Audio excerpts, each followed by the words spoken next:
आयुर्वेद की यात्रा कैसे शुरू हुई गोयल साहब की, ये ज़रा थोड़ा सा संक्षिप्त में बता दें।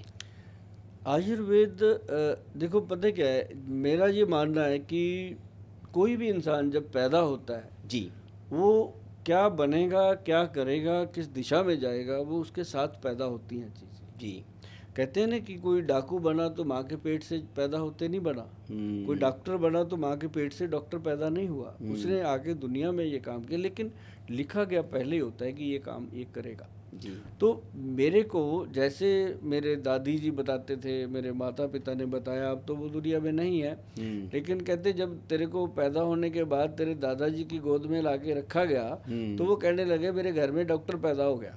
अच्छा। देखो शब्दों की बात होती हाँ, है। तो वो शब्द जब मेरे कान में आने लगे तो मेरा ध्यान उधर जाने लगा, है ना, कि अगर आप बच्चे को कुछ भी बताते हो उसका इंटरेस्ट उधर जाएगा कि अगर मेरे दादाजी ने कहा है तो कुछ होगा, है ना, कुछ और ना बोल दिया उन्होंने कि ये बिजनेसमैन बनेगा या कुछ बनेगा, है ना, जबकि मेरे दादाजी तो पंसारी की दुकान चलाते थे। तो मैं शुरू से उनके साथ भी रहा, काफ़ी समय मैंने अपने दादाजी के साथ अपने गांव में बताया। मेरा गांव जो है वो पंजाब में है, मलेरकोटला की जड़ में है, मानवी गांव है मेरा।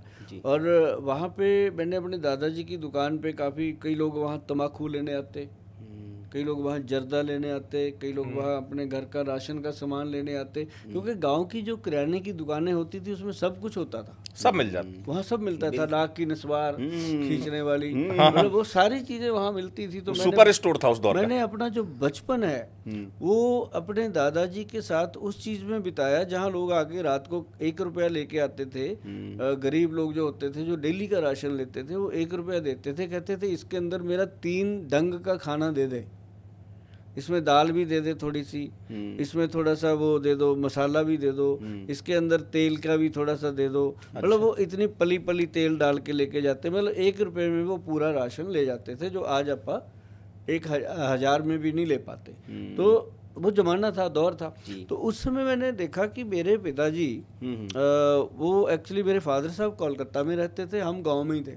तो मेरे पिताजी जो थे वो एक दिन एक लेडी आई, उनके ना सर पे बिल्कुल पैच था, जैसे अपनी हथेली होती है इतना सा बीच में से बालों का पैच निकला हुआ।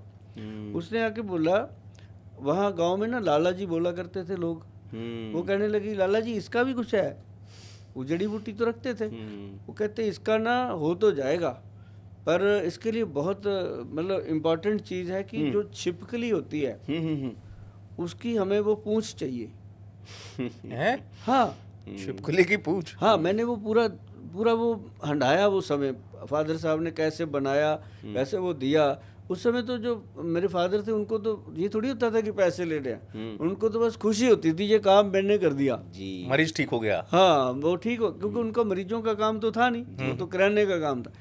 तो उन्होंने वो छिपकली का पूछ लिया, बड़े अच्छे से मैं बात कर रहा हूँ कि दर्शक भी देख रहे हैं, मैं किसी चीज़ को प्रमोट नहीं कर रहा, लेकिन ना ही कोई नॉन वेज की बात कर रहा हूँ। ये जो छिपकली होती है अगर उसका पूंछ ऐसे डक्का मार दो गिर जाती है, हाँ बिल्कुल, तो वो दोबारा आ जाती है, तो वो कोई पाप नहीं होता। थोड़ी देर के लिए तो होता है कि उसको कष्ट होगा, लेकिन अगर प्रार्थना कर लो कि मुझे आपको औषधि गुणों के लिए आपकी पूंछ चाहिए, अब मान लो आपका कोई बाल चाहिए मेरे को, अगर मांग के लूंगा तो कोई प्रॉब्लम नहीं, आप आराम से दे दोगे। अगर मैं ऐसे खींचूंगा तो आप झंपड़ मारोगे, तो वो नेचुरली चीज़ है। तो छिपकली से भी ऐसा होता है, क्योंकि हर चीज़ की इतिहास। तो हमारे पिताजी ने वो बोल दिया, तो हम थे बच्चे, हमें तो खेल मिल गया, हमने तो एक छठी सी उठाई, 5-6 झाड़ के ले आए, है ना, बच्चे थे। तो वो जब नीचे गिरी वो हिला करे, हमने ये क्या चीज़ है, तो भाई कुछ होगा। तो वो उन्होंने सुखाई, ड्राई करी, ड्राई करके उसका पाउडर बना दिया। ये प्रोसेस सारा उन्होंने हम लोगों से करवाया, पाउडर बनाया, उसको तेल लिया तिल का, मैं अभी दोबारा से बता रहा हूँ, तिल का तेल। आज तक मैंने ये बात शेयर नहीं करी, आपने छेड़ा ही वहाँ से कि मेरे को शुरू करना पड़ा कि वो तेल उन्होंने तिल का लिया, उसके अंदर बत्ती जलाई, उसके ऊपर वो एक बर्तन उल्टा रख दिया, तो वो जो लाख ऊपर जाके इकट्ठा हुआ काले रंग का, वो उतार लिया, उतार के उसके अंदर थोड़ा सा तिल का तेल और मिक्स करके फ्रेश उसको लगाना शुरू कर दिया जी। उस माई के बाल आ गए, हमने आंखों से देखा। हम तो बड़े खुश, पूरे गांव में हम ढंढोरा पीटते फिरे कि हमारे पिताजी ने उसका गंज ठीक कर दिया, है ना। तो लोगों ने यकीन भी नहीं किया, लेकिन जब देखा तो वो सच में आ गए बाल उसको। तो हम तो भाई बड़े हैरान। तो उस दिन से हमारा इंटरेस्ट इधर जागने लगा। तो थोड़े दिनों बाद हम खेल रहे थे, खेलते खेलते ये देखो अभी माथे पे निशान है, तो चोट लग गई। चोट लगी, वो छू छली का नहीं खेलते बच्चे की, भाग के वो उसको हाथ लगाओ, वैसे वो दीवार को हाथ लगाना था, वो माथा ही लग गया, जाके फट गया। तो घर पे आए रोते रोते, खून चल रहा था। तो दादी ने अपने घुटने पे ऐसे लिटाया और हल्दी फटकड़ी के पानी से धो डाला, और जैसे ही हल्दी फटकड़ी का पानी लगा खून बंद हो गया। तो मैं कहा यार ये चमत्कारी चीजें हैं, ये तो लोग इतना सी चोट लगे तो हॉस्पिटल में कितने स्टिचेज हो जाते अब तक। तो वो 15-20 दिन में वो भी ठीक हो गया। तो मेरा शायद भगवान ने मुझे इस साइड लेके जाना था। फिर मैं पिताजी के साथ किराने की दुकान पे हेल्प करता रहा। फिर फादर साहब ने शहर में चले गए, बड़े भाई ने गारमेंट्स का काम कर लिया, मैं उनके साथ भी हाथ बढ़ाता रहा। मैं गारमेंट का सेलमैन भी अच्छा हूँ। तो मैं उनके साथ लगा रहा। स्कूल से आना तो 4-5 घंटे शाम को वहाँ, तो दिल लगता था लोगों को। मेरी शुरू से मेरी पब्लिक डीलिंग में बहुत इंटरेस्ट है। लोगों को मैं मिलूं, किसी को ताई कहूँ, चाची कहूँ, किसी को चाचा कहूँ, किसी को ताया जी कहूँ, किसी को बड़ा भाई कहूँ, किसी को छोटा, ऐसे रिश्तों की बात मैं करता हूँ। इसलिए मैं किचन कहने वालों से बहुत चिढ़ता हूँ। अच्छा, तभी आपके घर में किचकिच होती रहती है। सही बात है। हाँ, आप इसको रसोई बनाओ जो रस की भरी होती है। ये बात सच है कि रसोई का अभिप्राय ही होता है कि रस है उसमें। हाँ, उसमें दादी है, उसमें नानी है। किचन में तो काम वाली है जो बर्तन फोड़ती रहती है ना। तो इस तरीके से ये सारा इंटरेस्ट बना, और मुझे ये पता ही नहीं चला मैं कब आयुर्वेद सिस्टम में आ गया। और मैंने इसके अंदर आके नेचुरोपैथी, योगा साइंस में, और फिर मैं धीरे धीरे नाड़ी वैद्य के रूप में चला। तो चलते चलते चलते चलते मैं फिर कब लोगों ने मुझे अपना लिया, कब लोगों ने मुझे ये कह दिया कि आपके बिना हमारी सेहत अधूरी है, मेरी जिम्मेदारी बढ़ा दी। तो अब मैं इस लाइन में पूरी खूबसूरती से काम कर रहा हूँ। और जितनी किताबें एक अच्छे वैद्य के घर में, लैब में, लेबोरेटरी उसकी लाइब्रेरी में होती हैं, उससे कई गुना ज़्यादा मेरे घर में होती हैं। बड़ी बेटी पैदा हुई 1996 में, तो वो जाकर के 2019 में वैद्य बनी, BAMS डॉक्टर बनी। छोटी बेटी लॉ कर रही है, 2 बेटियां, और आनंद भरा जीवन है, लोगों की सेवा करते हैं, दुआएं लेते हैं। क्या बात है। नहीं वाकई गोयल साहब, मुझे तो लगता है कि ये जो पूरी कहानी आपने सुनाई, तो ये आपका प्रारब्ध पहले से तय था कि आपको यही करना है, लोगों की सेवा करनी है, और आपको वो कड़ियाँ जुड़ती गई और आप यहाँ तक आप पहुँचे। कुछ पूछ रहे हैं आप, शायद आपके मन में कुछ भाव। नहीं, कोई नहीं। मैं तो इस बात को डॉक्टर साहब से सुनने के बाद मुझे ये अच्छा लगा, क्योंकि ये हमने जो बुजुर्गों सुना है, ईश्वर संकेत दे देता है। हाँ। जिसका निर्माण करता है ना ईश्वर, उसको संकेत मिल जाते हैं कि वो आगे जाके क्या करेगा। वो उनके साथ हुआ और वो उस दिशा में बढ़ गए।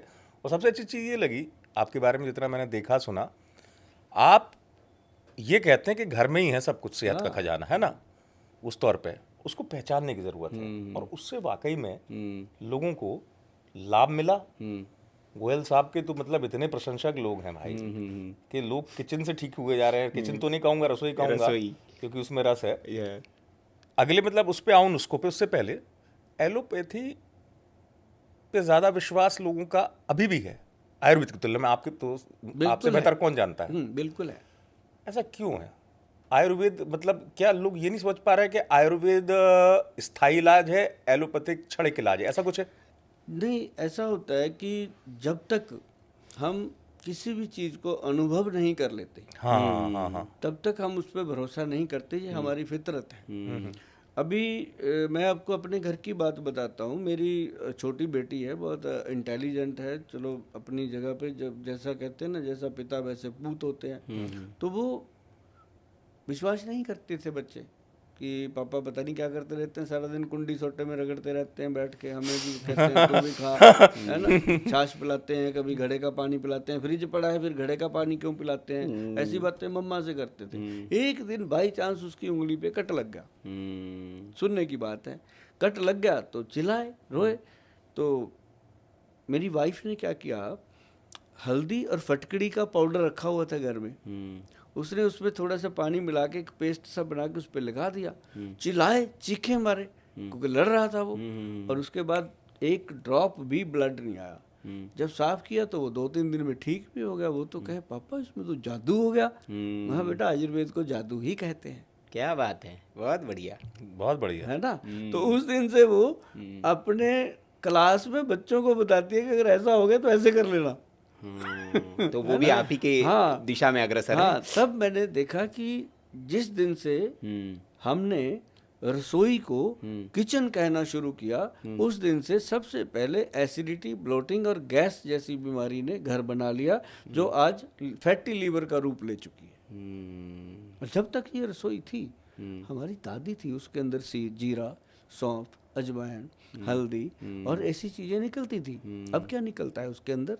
कोल्ड ड्रिंक निकलता है, उसके अंदर कॉफ़ी निकलती है, उसके अंदर समाइलियाँ निकलती हैं, उसके अंदर से सॉस निकलते हैं। पहले धनिया पुदीने की चटनियाँ हुआ करती थी, आम का अचार घर का जिसमें मेथी कलौंजी डाल के अचार बनते थे, वो दवाइयाँ होती थी। अब तो अचार भी ऐसे हैं कि आदमी खाए तो भी पछताए, ना खाए तो पछताए ही पछताए। प्रिजर्वेटिव आ गए सारे।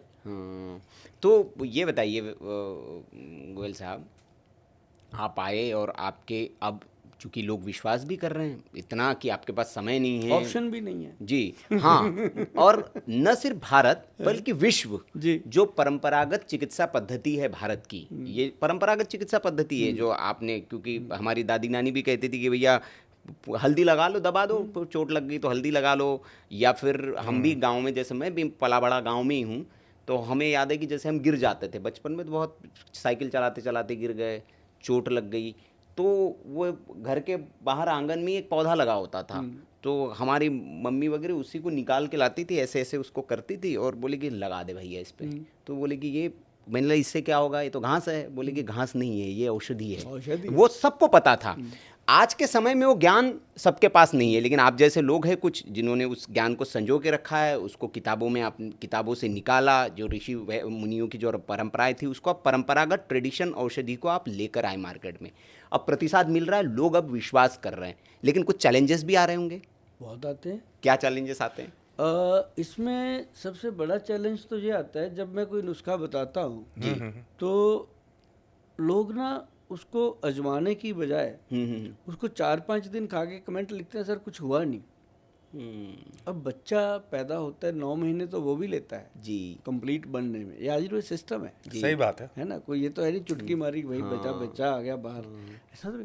ऐसे ही कोई भी हम चीज़, मान लो अभी मैंने पीछे एसिडिटी के लिए बताया था कि अगर आपको एसिडिटी है, ब्लॉटिंग है, या पेट में गैस रहती है और आपका वेट अननेसेसरी बढ़ रहा है, आप चाहते हैं कि रोज किलो बढ़ जाता है, आधा किलो, उसको एकदम स्टिल रोक के रखना चाहते हैं। मैं ये नहीं कहता कि कम हो जाएगा, मैं कहता हूँ कि रुक जाएगा भाई। जो रोज चिंता बड़ी रहती है कि कल को फिर शर्ट टाइट, कल को फिर सूट टाइट, तो वो खत्म हो जाएगी चीज़। उसके लिए जीरा, अजवाइन और सौंफ, 3 चीज़ों को आप लीजिए, लेकर के आप तवे पे रोस्ट कर लीजिए, किसी बर्तन में, लोहे की कढ़ाई में रोस्ट कर लीजिए, और उसके बाद उसको ठंडा करके पाउडर बना के रख लीजिए। जब भी आप खाना खाते हो, अरे भैया होटल में खाना खाते हो, साथ में सौंफ देता है वो खा लेते हो, गुड़ खा लेते हो, उसके बाद उसको 20 रुपए भी देते हो। घर में तो वो कुछ भी नहीं देना घर वाली को, बेचारी को, है ना, वो लाके देगी, थोड़ा खा ले। तो उससे क्या होता है कि पेट ठीक रहता है, गट हेल्थ ठीक रहती है, और पाचन क्रिया इतनी सही रहती है। जो आपने खाना खाया है उसके अंदर जो जो पौष्टिक तत्व है वो बॉडी को मिलते हैं और आपकी बॉडी अच्छी बनती है। और जो वजन ज़्यादा है वो कम होना शुरू हो जाता है। अगर बॉडी में वजन कम है तो वो बढ़ना शुरू होता है। मतलब एक नॉर्मल लाइफ होती है सिर्फ जीरा, अजवाइन और सौंफ लेने से। और इसमें चैलेंजेस क्या है कि कई ऐसे विद्वान लोग, ज्ञानी लोग अपनी उसको दिखाने के लिए कह देते हैं इसमें थोड़ा सा सेंधा नमक मिला लो और कई लोग कह देते हैं इसमें ये बात, इसमें इसके अंदर वो धनिया मिला लो। अरे भाई मैं नहीं बोल सकता क्या, मुझे नहीं कहना आता कि इसके अंदर ये मिला लो। मैंने 3 चीजें क्यों बोली कि इसका तीनों का ही कॉम्बिनेशन है। अगर वो चौथी कोई चीज़ उसमें मिल गई तो ये कॉम्बिनेशन खराब हो जाएगा। तो इसलिए बहुत सारे लोग हैं जो इसमें छेड़छाड़ करते हैं। तो मैं हमेशा कहता रहता हूँ लोगों को, आपको भी कहूँगा कि जो नुस्खे हम बताते हैं ये बहुत एक्सपीरियंस के बाद हम लेके आते हैं। और जो नुस्खा हम टीवी पे बता देते हैं, जो ऑनलाइन बता देते हैं, वही नुस्खा बताते हैं जो 100 के 100 लोगों को फ़ायदा करे। जिसमें मुझे डाउट होता है कि ये 10 लोगों को फ़ायदेमंद होगा, 10 लोगों को नहीं फ़ायदा करेगा, वो बताता ही नहीं। क्या बात है। वो बात ही नहीं शो करता। वो जो मिलता है उसको बताते हैं कि तेरे लिए ये ठीक है।